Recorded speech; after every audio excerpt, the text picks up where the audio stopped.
Olá, meus amigos, sejam bem-vindos à aula.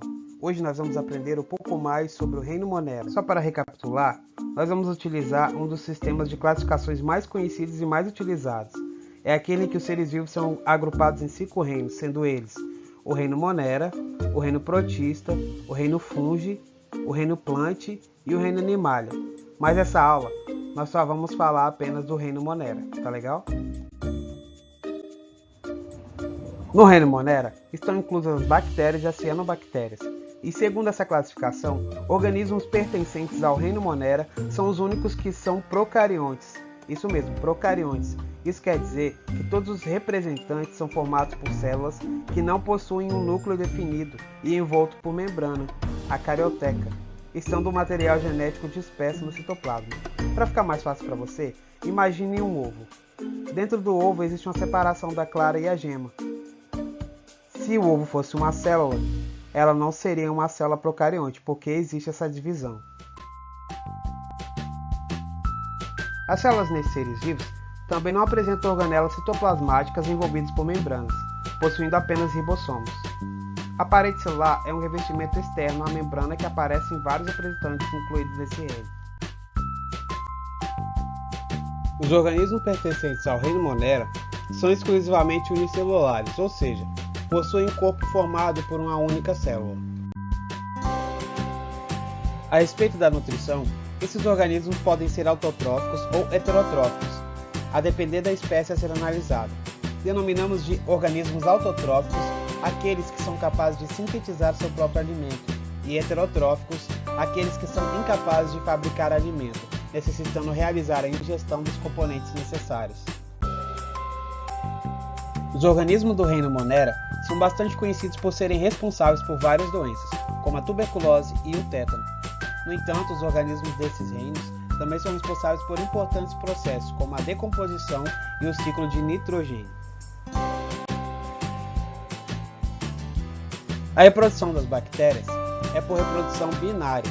Nesse processo de reprodução assexuada, a bactéria duplica seu material genético e divide-se em duas.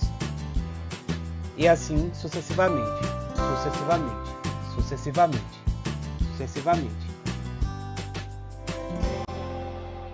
Sabia que deixar a limpeza de lado pode abrir caminho para que as bactérias invadam o seu organismo e prejudiquem a sua saúde?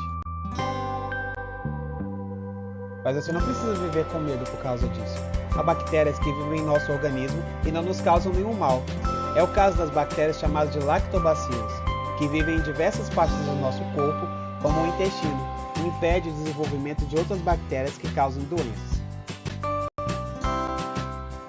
Um outro hábito importante é o de lavar as mãos antes de consumir os alimentos. Isso ajuda a impedir a infecção por parte das bactérias. Mas como eu havia dito antes, nem todas as bactérias fazem mal.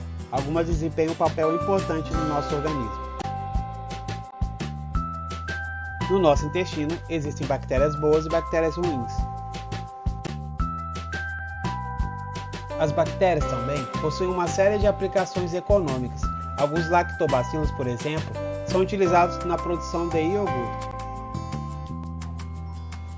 Outros são utilizados na fabricação de hormônios, como a insulina, que é um medicamento utilizado para o controle de diabetes. Existem ainda aquelas que são usadas na estética, como é o caso da toxina botulínica, que é retirada de uma bactéria e utilizada para deixar mulheres mais velhas com aparência de mais nova, o chamado Botox. Como vimos, a bactéria pode causar problemas de saúde. As doenças causadas por bactérias ocorrem através da transmissão por alimentos contaminados ou contato com pessoas doentes. Essas doenças causadas por bactérias são tratadas com antibióticos. A dica para não ficarmos doentes é lavarmos bem as mãos e lavarmos bem os nossos alimentos. Recapitulando, as bactérias são seres unicelulares e procariontes, que fazem parte do reino Monera. Existem milhares de espécies conhecidas que apresentam formas, habitats e metabolismos diferentes. As bactérias podem viver no ar, na água, no solo, dentro de outros seres vivos e até em locais de altas pressões.